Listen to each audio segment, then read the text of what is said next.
guys, welcome to my channel. Today we're going to be talking about tips for saving money on your needs so you can spend and splurge on your wants.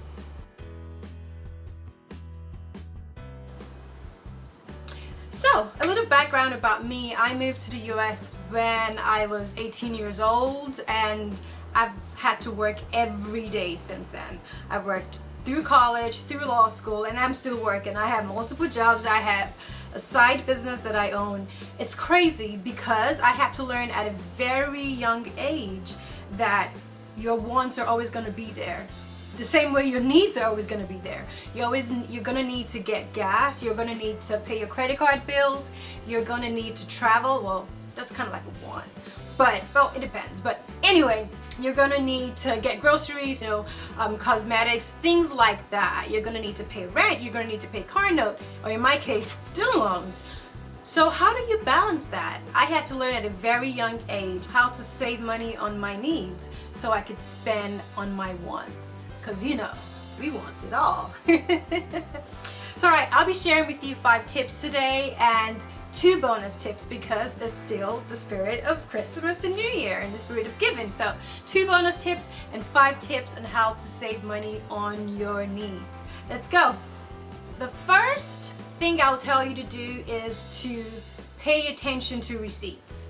A lot of retailers, for example, CVS, Payless, a couple of other retailers that I know, Panera Bread, a lot of retailers, Macy's, provide money saving options in your receipts. There are surveys that you could take to get 10% off your next purchase or $5 or $10 off your next purchase.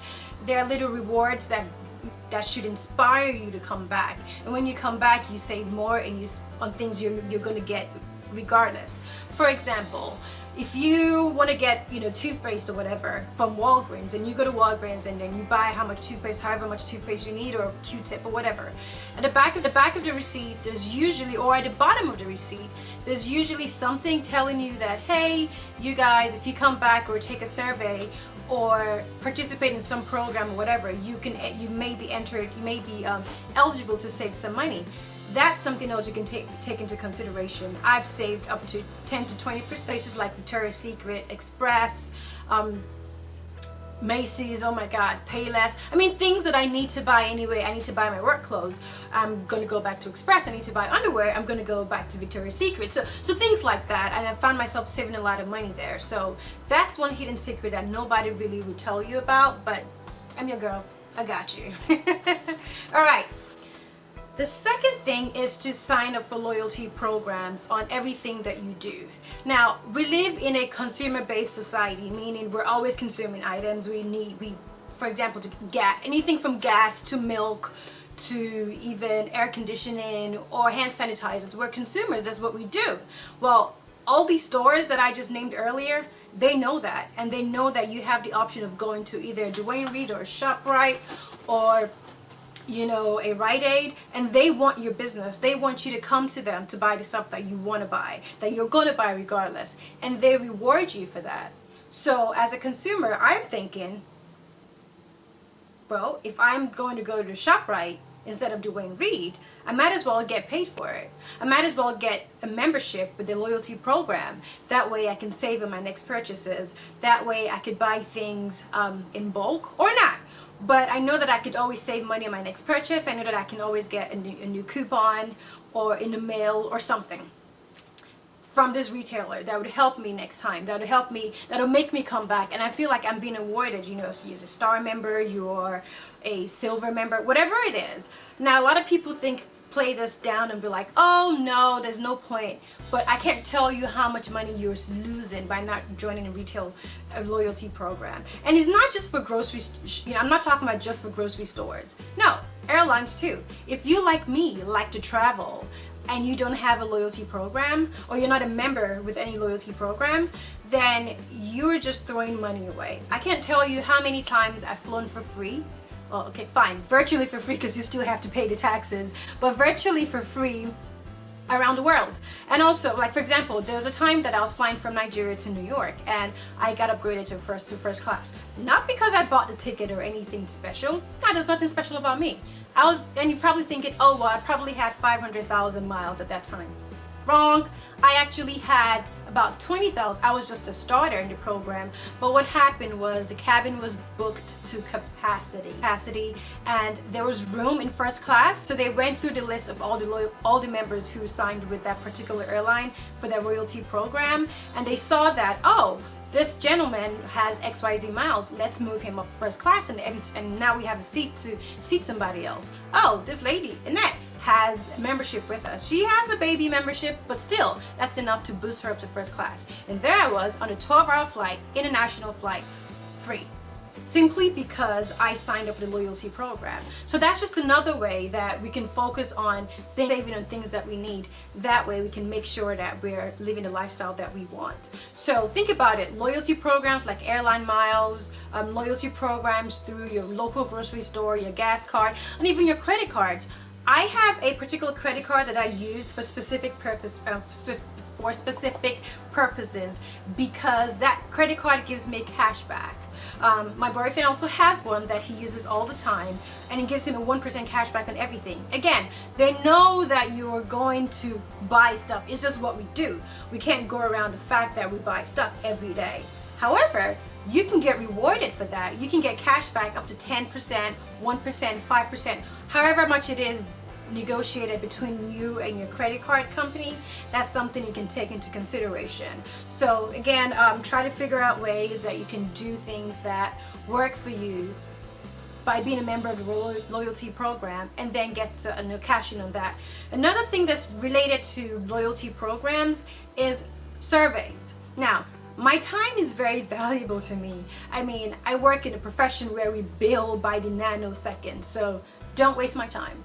And if you want me to do something for you, if you want to find out how my interaction with one of your employees went, or you want to find out how a product at the end of the day, then you should pay me, or not pay me necessarily, but you should somehow reward me for my time. So whenever I visit a new Starbucks location and Starbucks sends me a survey saying, hey, Annette, blah blah blah.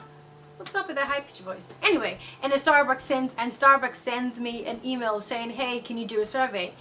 Honestly, if it's not providing me with some gold stars, which is like the Starbucks loyalty currency, I'm not gonna do it. If I get a survey request from my cell phone company asking me something, how did my interaction with the person in the store go? If I'm not getting rewarded for that, I'm not gonna do it. But usually they give you like $10 off or $15 off your next bill or something. It adds up. Every single penny adds up. When you work hard for your money and you're financially savvy, you get to realize how much money you're letting go by the wayside. But I'll come back to that point later. Which then brings me to my first bonus point. 1, you should always have a separate email for all your offers. I have my work email, I have my personal email, several, but I also have an offer email. This is the email that I provide to credit card companies when they ask me, do you want to sign up for this? Or to department stores when I sign up for their loyalty program, or for survey taking purposes, whatever it is. That way, all my offers go to that email. They don't go to my work email, doesn't go to my personal email. I don't feel like I'm bombarded with emails from 100 million retailers, because you will get bombarded in your offer email, but you're okay with that because you're expecting that. And then twice a day, usually in the morning when I'm on my way to work, I go through my offer emails and see, oh, what is this person offering? 20% off, 10% off? Is this something I want? Especially when it's the holiday season or around my birthday. I always get birthday. That's another thing. When you sign up for those loyalty programs, they ask you for your birthday. And I'm a Scorpio, so when November rolls along, oh my God, I get $10 off, $20 off. I mean, gift cards from almost everywhere that I'm registered with. This is not a bad gig. So when it gets to September, I try to slow down on my purchases, because I know that I'll be able to get some money back or some money off in November because it's my birthday. All this by virtue of providing them my email address. So think about it. If you don't have one created, My offer email address is so skanky. In fact, I can't even say it on camera right now, but the point is, make sure you have an offer email address. Our tip for saving money on your needs is to understand the art of couponing. I call this the trifecta of couponing. First, you go to any store and they probably already have a store loyalty program that offers you $20 off, well, $10 off, $5 off your purchase, whatever. Kmart does that all the time. That's the first part. The second part is you can get manufacturers' coupons in the mail. You can check it from the Sunday paper, from magazines, from anywhere. If you're looking for it, like I always am, you will find it. If you build it, they will come. If you build a money savings program, it will be beneficial. So first you have the store loyalty program, and then you have a manufacturer's coupon. And then you also have the store coupons. So you walk into a Duane Reade or a Rite Aid and you want to get something that you need, for example, something like Advil. Advil is like $7, right? In Duane Reade, you walk and you have a $2 off coupon from the manufacturer, and that's the first part. And then the second part, you realize that you have a $1.50 off coupon from the store because it's already marked down. Okay, that's great. Now I can combine both. And then you get to the front of the register and you're like, oh, you're a member of the loyalty program and you have $2 in your account. Would you like to use that today? Hells yeah! So now I just saved, for something that was $7.50, I just practically bought it for $1.50. Wait, is that correct? $2 plus $2.50. That's $4.50. $2 plus 2, that's 4, plus 150. That's 550, it was 750. So I just got it for $2. Yeah, I got stuff for $2. So instead of, this is stuff that I am gonna need because I get migraines, I get terrible headaches, and I get back cramps. So I kind of like need to have Advil with me at all times. And saving money on my Advil, that's $5 that I could use now and add to my piggy bank for whatever it is I'm trying to get. Be it a luxury item, be it a vacation, or just to bolster my emergency savings funds, or just to have more money in my account so I can go have a drink with a friend. Things like that. That's how you save money. Also, as far as coupons, the store has a percentage off deal going on at that time. You can then get a $1 off deal. Does that make sense? So if the store has a 10% off your total purchase, you can combine that with a coupon that says $10 off your entire purchase. So that way you're combining percentages and dollar signs. Now the thing is, a lot of people, especially at the counter, they try to tell you that you can't combine coupons, and it depends on the store's policy. Honestly, I've been to stores that I've combined coupons. I've combined percentage coupon and dollar sign coupons, and I got the same result. I got good results, I'm sorry. I've been to stores, that same store, and I've tried to combine both, and they said no, they won't let it be done. But hey, if you never asked, the answer would always be no. So always try to figure out how you can get coupons. Get it in the mail, go to coupons.com, and none of this is an ad. I'll put the link to almost everything. I've mentioned many retailers and many programs. To the extent that I can remember everything that I've discussed today, I'll put it all in the description bar so you can go there and figure it out yourselves. So yeah, so check that out. The fourth tip for saving money on your needs is personal. You have to be disciplined. You have to know that this is what you want to do, because unless you get a raise or a significant, like you win the lottery, your expenses are going to remain the same. Actually, they're going to go up, especially if your lifestyle choices changes, but your savings is not going to increase. And the only way you can get an increase is you get a raise, you win the lottery, you come into an inheritance. Hey, all that's possible and that's good. More grace, more power to your elbows if that's happened to you. But for those of us who don't have that $1 million trust fund lying around, we have to do what? We have to cut down on our expenditures. That way we can bolster our savings. You have to have a mentality of very focused spending. And this has nothing to do with what you want versus what you need. It comes with an understanding of what needs to be done. I need to pay my rent, but I do not need to go to Duane Reade and buy this lotion simply because it smells nice and I have 5 other lotions at home. No, it doesn't work that way, because things like that add up. Also, you have to be disciplined enough to get the coupons, take the coupons with you, check your emails, be assertive when people ask you when people try to tell you that these coupons don't work. I have a story on Christmas Eve. Actually, no, it wasn't Christmas Eve, but a couple of days leading into Christmas, we went to get a Christmas tree, and we saw this lovely Christmas tree for $89, but it was marked down to $49. Great, that's amazing. You know, it had the gold frosted, the snow frosted tips. It was beautiful. So I said, fine, we're gonna get it. And so we took a picture of it and went to the front desk and we told them, hey, we want to get this item. And they went back and said, and the gentleman in front was like, okay, I'll go get it for you. A couple of minutes passed and he came back and he was like, well, this actually is $89, not $49. So maybe the tree you were looking at was in the tree, wasn't for the price advertised. So I said, okay, not a problem. I'll go back and look again, or look around to see if I can get a different option, because $89 for this tree, I don't know, bruh. But again, let's see. So I went back and I checked and I found out that yes, this tree was actually $49. There was a little part in the corner that said was originally $89 but has been marked down. What must have happened, I was thinking at that point, was that the computer systems had not been updated to reflect the new price. Well, sounds like a personal problem to me. If you haven't updated your system, that's your problem. My issue is I am going to save money buying this tree, and I'm going to show you that you guys are wrong. So I walked my pretty little head to the front of the line, to the cashier, and I told them, and I took another picture and I told him, hey, this is the tree that I actually want to get, and this is what it is. It is $49. Long story short, I was right. They hadn't checked the system, nor did they particularly care. And why should they? They just work there for however much they make an hour, and I get it. However, I'm the consumer. I'm the one who's going to buy this tree. I'm the one who's going to be saving 50% off by buying this tree. So, yeah, I got the tree for that price. But it only happened because I was assertive. I was focused on what I wanted. I was disciplined enough to know that, yes, this is a huge, a huge warehousey like store, and yes, I'll have to walk. It's tiring, it's a Saturday, I'm hungry, but still I want to save money and I have things that I want to do. So that discipline propelled me towards asking again and going back and checking. And this just goes to say that a little discipline and assertiveness can take you a long way. Be assertive at how you spend your money.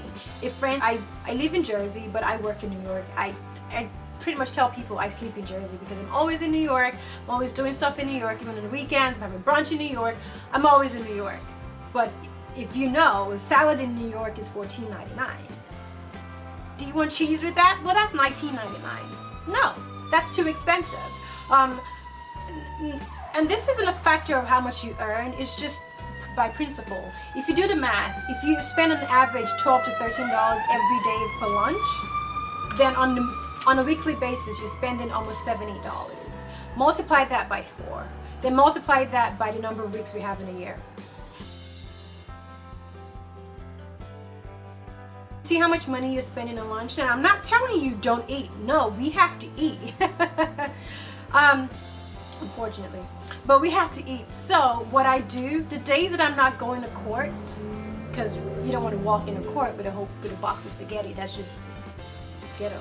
But the days that I'm not going to court, I cook on the weekends. I cook on the weekends and I cook when I get home at night, and I pack a to-go box of leftovers and I bring that to work. It works for me because I just heat it up and I work through my lunch, and then if I need to run an errand, I'll get up and go. But that's my lunch break and I'm saving money. Also, if you don't want to go the extra mile if you don't cook, then you can just bring a couple of things. Like if you're gonna get a salad, if you love salads like I do, you can bring a Ziploc bag of pecans or almonds, or boiled egg or cheese or carrots, little toppings in your salad that cost your salad from $15 easily to $11.99. Stuff like that adds up in the long run. So that's another way you can save money. Also, you can engage in a periodic spending hiatus. I do this kind of like to purge myself after like I've booked a vacation. Not necessarily taking a vacation, but booked a vacation. Go for months without buying something. Of course, pay your bills, that goes without saying.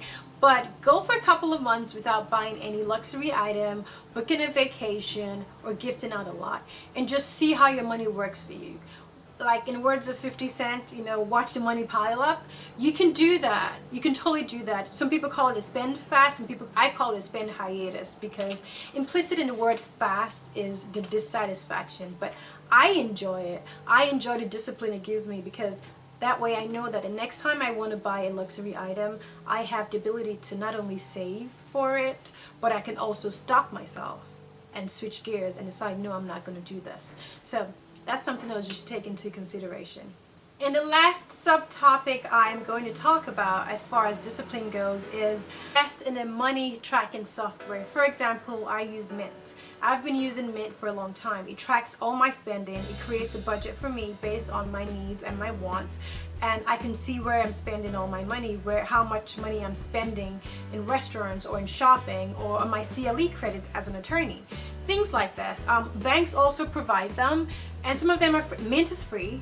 You can go and do that. That way you have a clear picture of where your money is going, your total net worth, because it adds all your expenses together, and your savings account to the extent you're providing that information, your credit card information. It provides updates for you.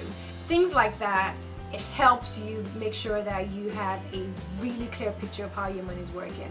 And again, it's not just using it, it's not just having it. You have to make sure you actually use those devices. So yeah, check it out. The final tip for saving money on your needs is to be knowledgeable.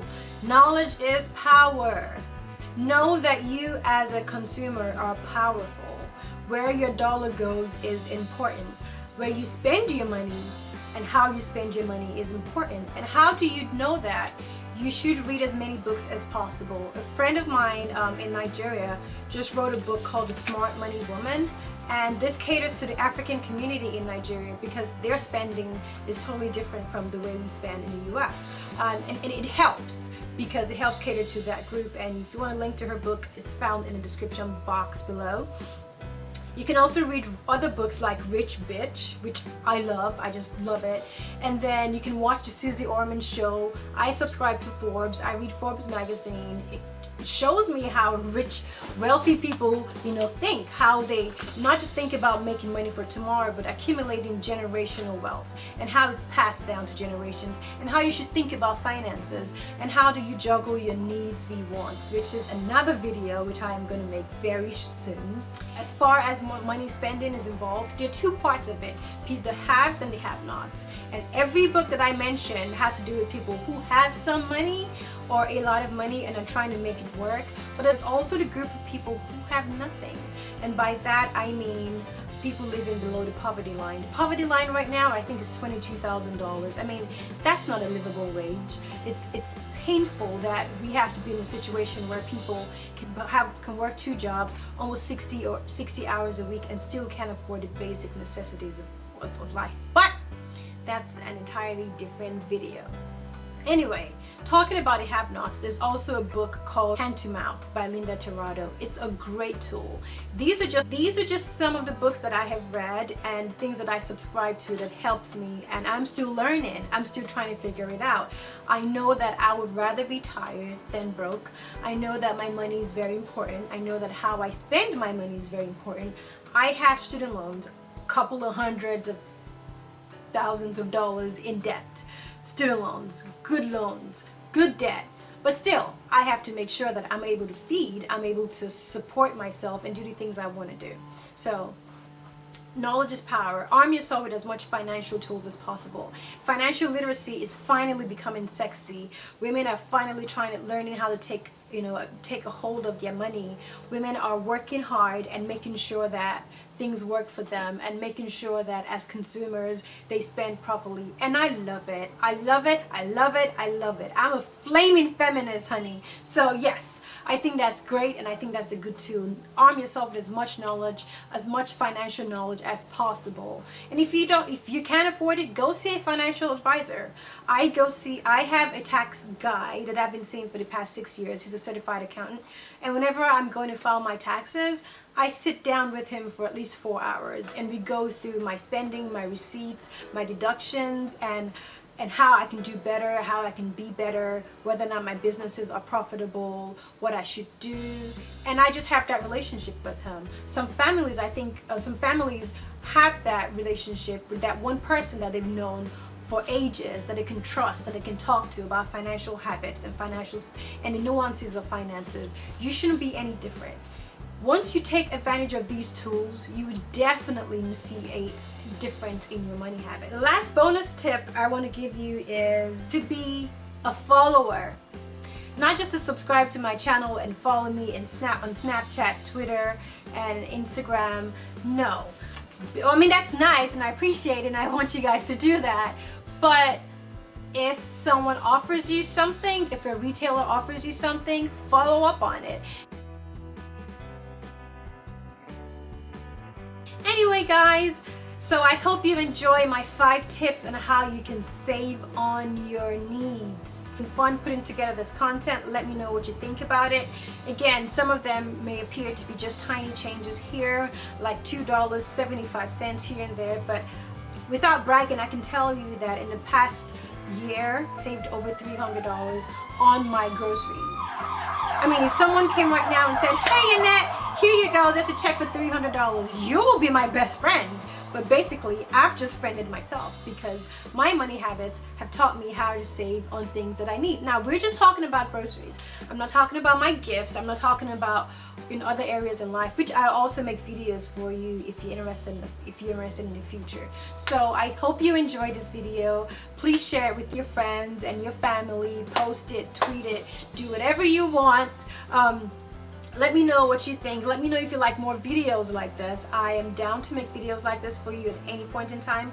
Hey, I don't know it all. I'm still trying to figure it out. But guess what?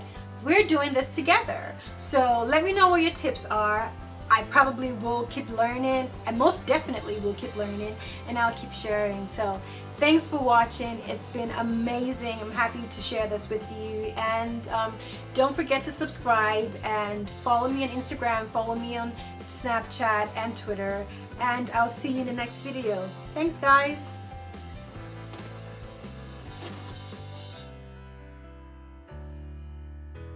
Is investing in a financial software tracking device. Financial software, huh? I think this is kind of what I've provided already.